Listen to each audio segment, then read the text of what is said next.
Salam. Hər birinizi salamlayıram. Bugün çoxumuzun bəlkə də rastlaşdığı, amma üzərində çox da düşünmədiyimiz bir mövzuya toxunacağıq.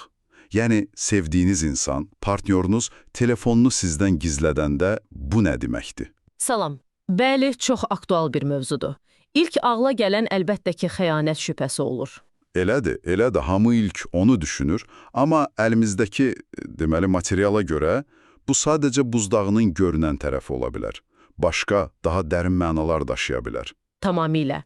Bu material iddia edir ki, telefonun gizlədilməsi münasibətinizdəki hörmət, cazibə, hətta necə deyim, güc dinamikaları ilə bağlı çox şey deyir. Yəni, söhbət təkcə o cihazdan getmir. Maraqlıdır. Deməli, bugünkü müzakirəmizdə məqsədimiz məhz bu perspektivi anlamaqdır. Görək, bu material bizə nə təklif edir? Bu gizlətmə hərəkətinin arxasında hansı səbəblər dayana bilər? Niyə bu qədər önəmli bir siqnaldır? Bəli. Gəlin məhz bu iddialara daha yaxından nəzər salaq. Materialın əsas arqumentlərindən biri, deyəsən, hörmət məsələsi idi, elə deyilmi? Bəli, elədir. Mənbənin ilk və ən fundamental iddiası budur. Telefonu gizlətmək sizə qarşı hörmətin itirilməsinin birbaşa göstəricisi kimi təqdim olunur. Yəni, necə izah edir bunu? Məntiq belədir. Əgər partnyor, xüsusilə qadın, sizə həqiqətən hörmət edirsə, sizə dəyər verirsə, o zaman şəffaf davranmaqdan çəkinmir, sizin reaksiyanızdan qorxmur. Çünki bilir ki, münasibət sağlam təməllər üzərindədir. Yəni, gizlətməyə ehtiyac yoxdur demək istəyirsiniz? Məsələ, materiala görə telefonu gizlətmək bir növ sənin nə düşündüyün və ya nə hiss etdiyin mənim üçün artıq o qədər də önəmli deyil deməkdir. Və ya mənim özəl dünyam var və sənin ora girişin yoxdur mesajını verir. Bu, sadəcə məxfiliyin qorunması istəyi ola bilməzmi? Yəni, hər kəsin öz şəxsi məkanı olmalıdır axı. Əlbəttə, şəxsi məkan vacibdir. Amma material bu xüsusi kontekstdə, yəni partnyorun telefonu aktiv şəkildə gizlətməsi və ya ona toxunmağınıza kəskin reaksiya verməsi vəziyyətində bunun adi məxfilikdən fərqləndiyini iddia edir. Bu, artıq bir qırmızı bayraq kimi təqdim olunur. Həm də deyəsən, bu bir güc nümayişi kimi də qiymətləndirilir. Yəni, kimin kontrol sahibi olduğunu göstərmək cəhdi. Bəli. Material bunu belə izah edir ki, telefonu gizlədən tərəf, xüsusən də qadın, artıq sizin münasibətin necə deyim, lideri kimi görməyə bilər, əksinə sizi emosional reaksiyalarla idarə edə biləcəyi biri kimi qəbul etməyə başlayır. Necə yəni? Baxın, siz telefonu görmək istədiyinizi deyəndə və ya şübhələndiyinizi bildirəndə, əgər qəzəblənirsinizsə, tələbkar davranırsınızsa, bu, materiala görə sizin emosional cəhətdən zəif olduğunuzu göstərir və qarşı tərəf düşünür ki, aha, mən onu belə reaksiya verməyə məcbur edə bilirəm, deməli, kontrol məndədir. Çox maraqlı bir baxışdır. Yəni, sizin emosional cavabınız əslində onun bu qənaətini, bu güc hissini daha da artırır. Mənbənin iddiası budur, bəli. Sizin emosional partlayışınız onun gözündə sizin zəifliyinizi təsdiqləyir və onun gizlətmək, davranışını davam etdirməsinə bəlkə də haqq qazandırır. Yaxşı, keçək ikinci iddiaya. Bu, variantlar kataloqu və hipergamiya məsələsi. Bu, biraz mübahisəli səslənir. Nə deməkdir bu? Bəli, bu konsepsiya, hipergamiya, bəzi təkamül psixologiyası nəzəriyyələrinə əsaslanır. Material bunu belə təqdim edir ki, qadın təbiətində şuuraltı səviyyədə həmişə daha yaxşı, daha yüksək statuslu, daha çox resursa malik partnyor axtarma instinkti var. Bu, əlbəttə, materialın interpretasiyasıdır. Yəni, bu o deməkdir ki, əgər sizin dəyəriniz onun gözündə düşübsə? Məhz. Əgər siz artıq onun üçün ən yaxşı variant deyilsinizsə, ya da o belə düşünməyə başlayıbsa, o zaman bu nəzəriyyəyə görə şuurlu və ya şuursuz şəkildə başqa potensial variantları, necə deyəyim, ehtiyatda saxlamağa, onlarla əlaqəni kəsməməyə başlayır. Və telefon da bu variantlar üçün bir növ qovluq rolunu oynayır. Bəli, bu perspektiv telefonu məhz belə təsvir edir. Ora işdəki sadəcə dost, keçmiş sevgili ilə ara bir yazışmalar, sosial şəbəkədən gələn diqqət, emosional dəstək adı altında saxlanılan münasibətlər, bütün bunlar üçün bir məkanı olur. Amma bu fiziki xəyanət demək deyil axı. Yəni, sadəcə yazışmaq. Düzdür, fiziki xəyanət olmaya bilər, amma material iddia edir ki, bu çox vaxt emosional aldatmanın, emosional sərhədlərin pozulmasının başlanğıcıdır. Gizlədilən telefon isə əslində bu ehtiyat planlarını, bu potensial rəqiblərlə olan əlaqələri gizlətmək üçündür. Çünki bilir ki, siz bunu bilsəniz xoşunuza gəlməyəcək. Aydındır. Yəni, hörmət azalıb, başqa variantlar nəzərdən keçirilir. Üçüncü bir nöqtə də var idi. Sizin artıq onun üçün kifayət qədər maraqlı və cəlbedici olmadığınız hissi. Telefonun gizlədilməsi bununla necə bağlıdır? Bu da maraqlı bir arqumentdir. Mənbə deyir ki, əgər partnyor sizinlə birlikdə olanda belə, diqqəti davamlı olaraq telefonundadırsa, sizinlə söhbət etmək əvəzinə virtual aləmdədirsə və ya telefonu sizdən kənarda saxlayırsa, Bu nəyin göstəricisidir? bu o anlama gələ bilər ki, virtual dünya, telefondakı insanlar və ya məşğuliyyətlər sizinlə olan real ünsiyyətdən daha çox həyəcan verir, daha cəzb edicidir.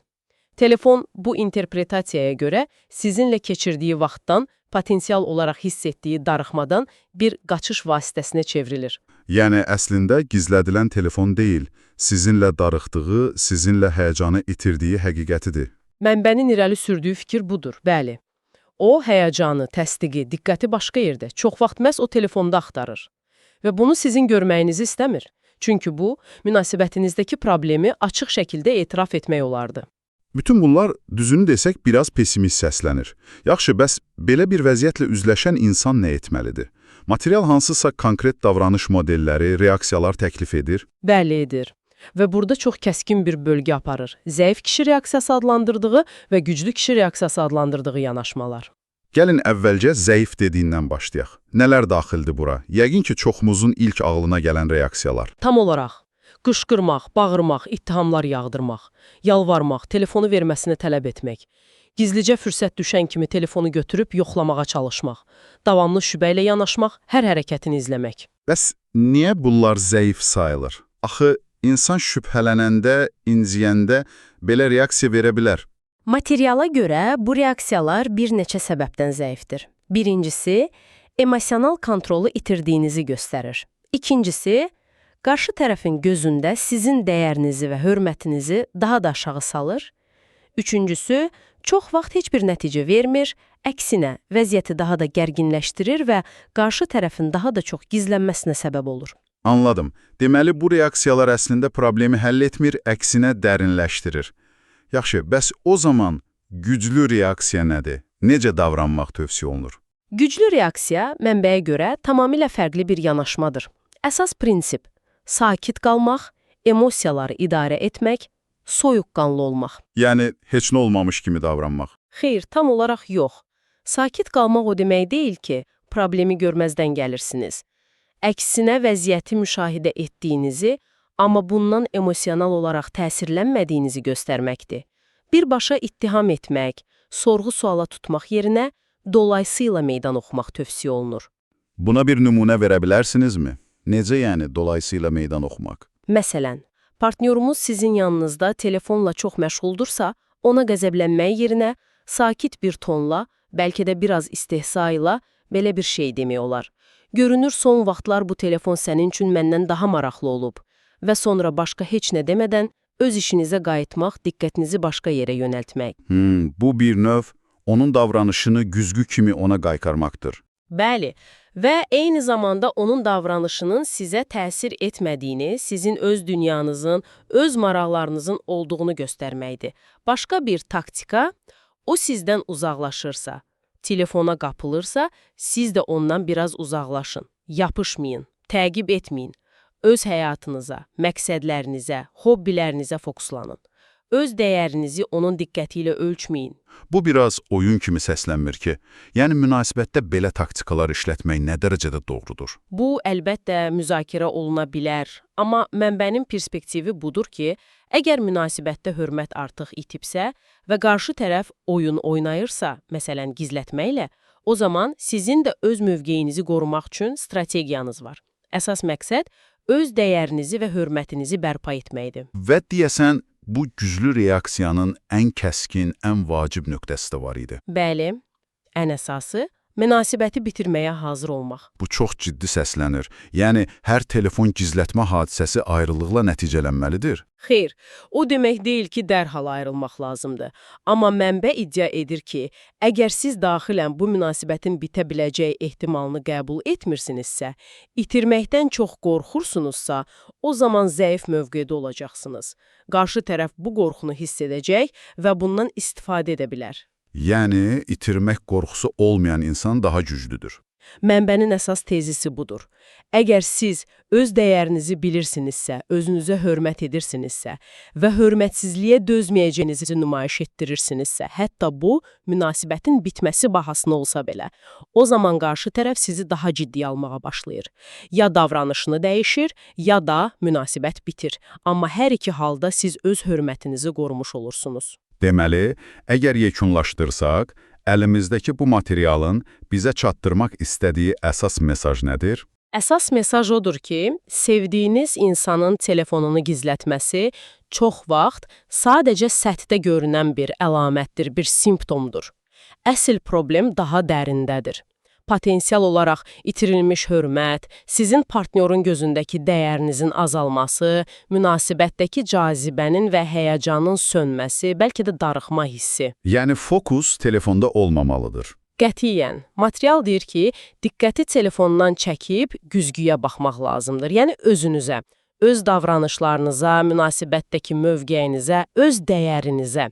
Problem telefonda deyil, münasibətin təməl dinamikalarında və sizin bu dinamikalardakı rolunuzdadır. Belə çıxır ki, bu vəziyyət əslində özünü inkişaf etdirmək, özünə hörməti bərpa etmək üçün bir siqnal ola bilər. Tam olaraq. Mənbənin son tövsiyəsi də məhz budur. Özünə hörməti yenidən inşa etmək, öz dəyərini bilmək və sərhədlər qoymaq.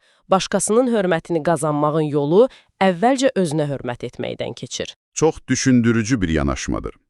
Ümid edirəm ki, bu müzakirə dinləyicilərimiz üçün də faydalı oldu.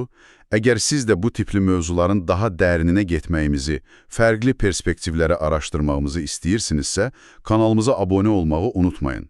Yeni materialları qaçırmamaq üçün bildirişləri də aça bilərsiniz. Bəli, sizin dəstəyiniz bizim üçün çox önəmlidir. Və bugünkü mövzu ilə bağlı icazənizlə dinləyicilərimizə kiçik bir düşüncə tapşırığı vermək istərdim. Buyurun, əlbəttə. Baxın, əgər siz də partnyorunuzun telefonunu gizlətməsi kimi bir vəziyyətlə üzləşirsinizsə və ya üzləşmişsinizsə, bir anlıq dayanıb düşünün. Bu materialda təqdim olunan perspektivi nəzərə alaraq, diqqətinizi qarşı tərəfin hərəkətlərindən və telefondan çəkib, öz daxili gücünüzə, öz dəyərinizə və münasibətdə qoyduğunuz sərhədlərə yönətsəniz, bu vəziyyəti və sizin özünüzü necə hiss etdiyinizi həqiqətən dəyişə bilərmi? Bu yanaşma sizə nə qazandıra bilər? Həqiqətən də üzərində düşünməyə dəyər bir sual. Bu barədə fikirlərinizi şərhlərdə bizimlə bölüşə bilərsiniz. Bu günlük bu qədər. Növbəti dəfə görüşənədək. Sağ olun.